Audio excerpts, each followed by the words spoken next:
موضوعی که میخوام امروز راجبش صحبت کنم موضوع خیلی عجیبیه. کمتر کسی هم راجبش صحبت کرده. موضوع امروز ما راجب خودکشیه. اسم هزار ترسناکه نه.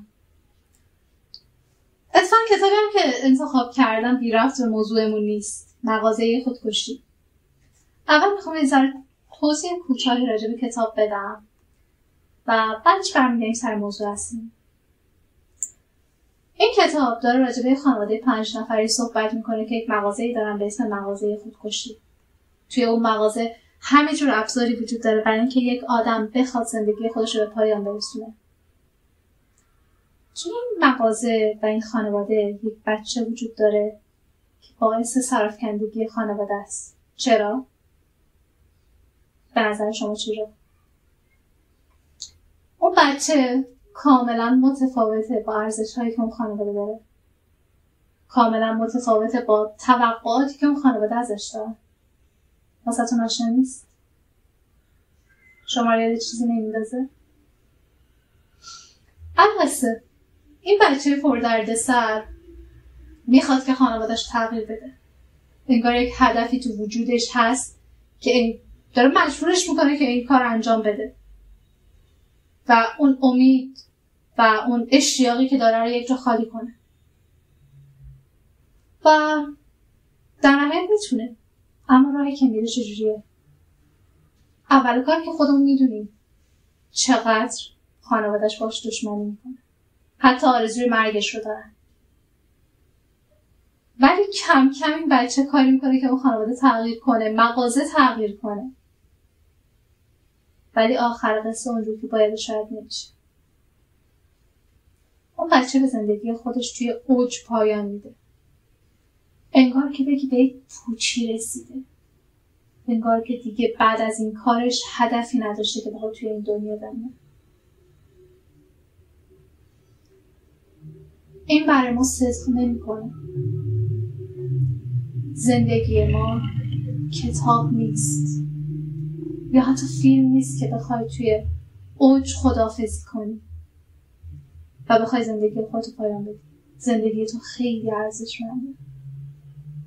برات این حرفم ممکنه یه ذره مسخره بیاد. ولی ما به جای اینکه بخوایم خودمون رو بس کنیم به آدم‌ها، باید اول با خودمون تو صلح باشیم. باید اول چجور بگم؟ خودمون رو قشنگ بشناسیم. امیدمون رو، اشتیاقمون رو، چه چیزهایی ما رو سر شوق میاره، چه چیزهایی ما رو خوشحال میکنه. روی اونا سرمایه گذاری کنیم. قبل از این که بخوایم روی آدم‌های دیگه سرمایه گذاری کنیم. چون این باعث میشه که مثلا اگر اون آدم هم رفت یا مثلا اگر اون رو از هر نظری از دستش دادیم خودمون از دست ندیم. خودمون رو به آدم‌ها گره نزنیم. و همینطور پایان یافتن یک هدف دلیل بر تموم شدن همه چیز نیست. درسته مثلا میگم تو الان در حال حاضر به اون هدف رسیدی و یه پوچی زیاد تو وجودت حس میکنی که میگی خب الان چی میشه، بعد این چی؟ ولی اون تهش نیست. ما انسان ها حتی جوری به وجود اومدیم که در هر لحظه پویا باشیم و همینجور برای خودمون هدف بچینیم. زمانی که یک هدف تمام میشه شروع یک هدف و زندگی دیگه است. یک فصل جدیدی توی زندگیمون به وجود میاد. حتی اگر اون هدف نباشه، از دست دادن آدم‌های دیگه باشه، مثلا میگم. و میتونم در حال حاضر ممکنه در حال دست و پا زدن توی باطلاقی باشیم که نمیتونیم ازش نجات پیدا کنیم.